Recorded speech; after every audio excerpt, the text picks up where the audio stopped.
There is a bulb of garlic in your kitchen right now, and what you do with it in the next 10 minutes decides whether it does anything at all. I mean that fairly literally. There is a window about 10 minutes long on the chopping board before the pan, and almost every recipe written in America tells you to miss it. But before I show you the window, I have to show you a failure. 2007, Stanford University, California, and a man called Christopher Gardner has decided he has had enough of an argument. The argument is about garlic, which sounds like a strange thing for a serious scientist to lose patience over. I know. But look at what was being said in the early 2000s. Every health magazine in America, every supplement aisle in every pharmacy, lowers your cholesterol, protects your heart, thins your blood. Your grandmother knew it, her grandmother knew it, and companies were making a very good living off the fact that nobody had ever sat down and checked. Nobody had checked. So Gardner checks. 192 adults chosen deliberately, cholesterol elevated but not high enough that they would already be on a statin. 6 months, 4 groups, raw garlic 6 days a week, 4 grams, about a clove and a half, a powder pill, an aged extract, and a placebo, which is a pill with nothing in it at all. Blood drawn every month for half a year, and funded by the National Institutes of Health, not by anybody selling garlic. Remember that because it comes back later. Nothing. No meaningful drop in cholesterol, not in the raw garlic group, not in any group. 4 lines on a chart, all of them flat. And the newspaper headlines the next morning said exactly what you would expect. Now sit with that for a second because it was real. Honest, well-run, published in the archives of internal medicine, and never overturned. If this video were about to tell you that garlic secretly cures heart disease, close it now because that is not true. And anyone selling you that is selling you something. Gardner asked whether garlic lowers cholesterol. The answer was no. He was just standing in the wrong room of the house. Before we go further, some of you need something from me. Some of you did not click on this because you are excited about garlic. You clicked because you have heard it might be a problem, that it thins the blood, that it interferes with medication. If you are on warfarin or another blood thinner, if you have surgery coming up, or if you have had trouble with reflux or ulcers, you are a genuine exception. And I will give you specifics near the end, not vague warnings, specifics. Stay with me. So, let us go inside an artery, and forget the picture you have been given because nearly everyone has the wrong one. You have been taught to imagine a pipe slowly furring up with grease, like the drain under a kitchen sink. That is not what happens. The inside surface of your arteries is 1 cell thick. 1. It is alive, and it is making decisions constantly about whether the vessel relaxes and opens or clenches and narrows. And wrapped around the outside of that lining is a layer of muscle that does the actual squeezing. Hold on to that muscle. It matters in a minute. When the lining is damaged, it does not tear. It gets sticky. Plaque does not settle on your arteries like sediment in a pipe. It builds inside the wall through injury and inflammation, quietly, over decades. By the time a coronary artery is 70% narrowed, a person can still feel completely fine.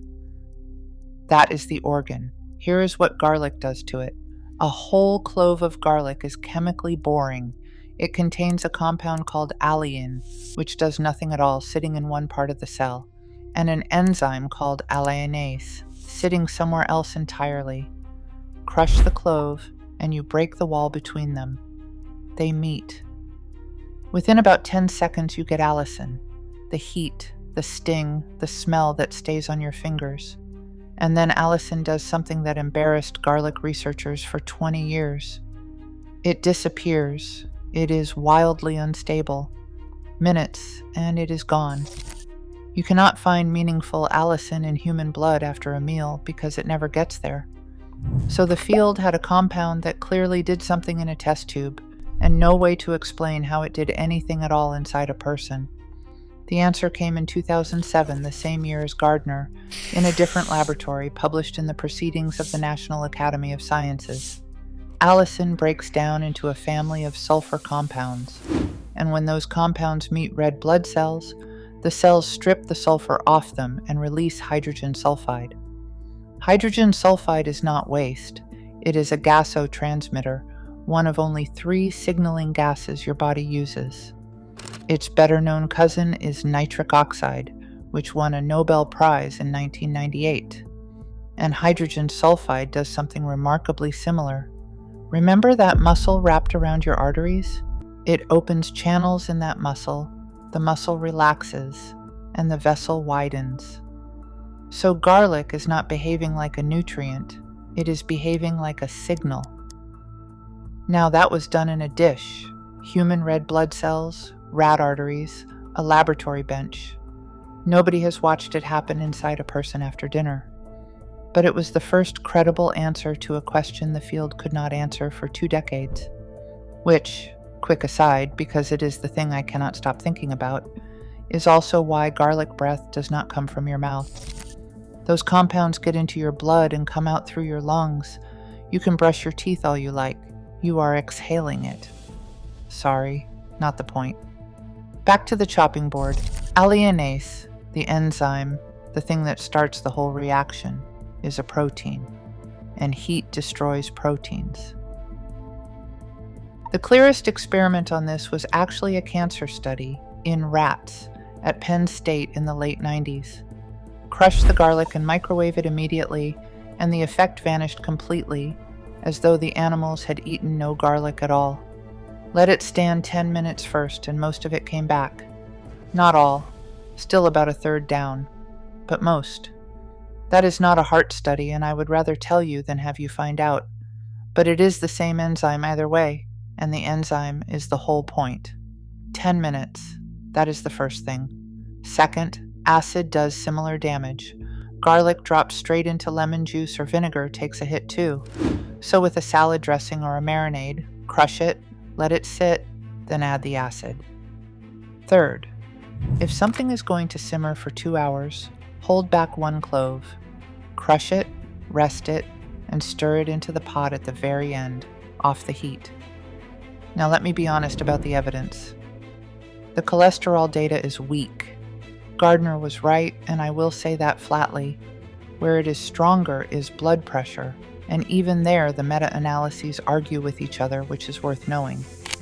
The most generous put the drop at around 8 to 10 points in people who are already hypertensive. The largest and most conservative put it closer to 4 or 5. Somewhere in that range is the honest answer. In people with normal blood pressure, close to nothing, which is reassuring because real biology behaves like that. One gap I have to name. Nearly all of those trials used supplements, usually an aged extract in a capsule, not a clove on a chopping board. The chemistry says the raw route should work at least as well. Nobody has run that trial. There is also work from the Harbor UCLA Medical Center suggesting aged garlic extract slowed the progression of coronary calcium. Small studies, and funded by the company that makes the supplement, whose name is right there on the disclosure. Remember I told you Gardner's money came from the National Institutes of Health? That is why it mattered, and the exceptions I promised. Garlic has a mild antiplatelet effect. That is the same property we have just spent 10 minutes admiring, and it cuts both ways.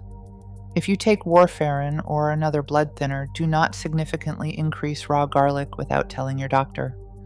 Most surgeons ask patients to stop garlic supplements a week or so before an operation, and raw garlic on an empty stomach is harsh.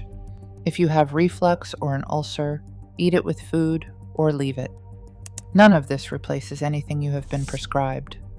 Nobody is unblocking an artery with a vegetable, and I am not going to pretend otherwise. But here is what it is. Crush it. Wait 10 minutes, then cook. Keep it away from lemon and vinegar until after it has rested. And on a long cook, add 1 fresh clove at the end. That is the whole method. It costs nothing, it changes nothing else about your evening, and it is the difference between eating garlic and eating a garnish. and you are not someone who just throws garlic into a hot pan anymore. You are someone who knows what happens in the 10 minutes before it, which is more than most people are ever told about the food already sitting in their own kitchen. So next time you are standing at the counter, knife in hand, pan already heating, are you going to do what the recipe says, or are you going to give it the 10 minutes? There is one more thing in that kitchen, something most people cook the life out of every single week for exactly the same reason, without ever being told. That one is next.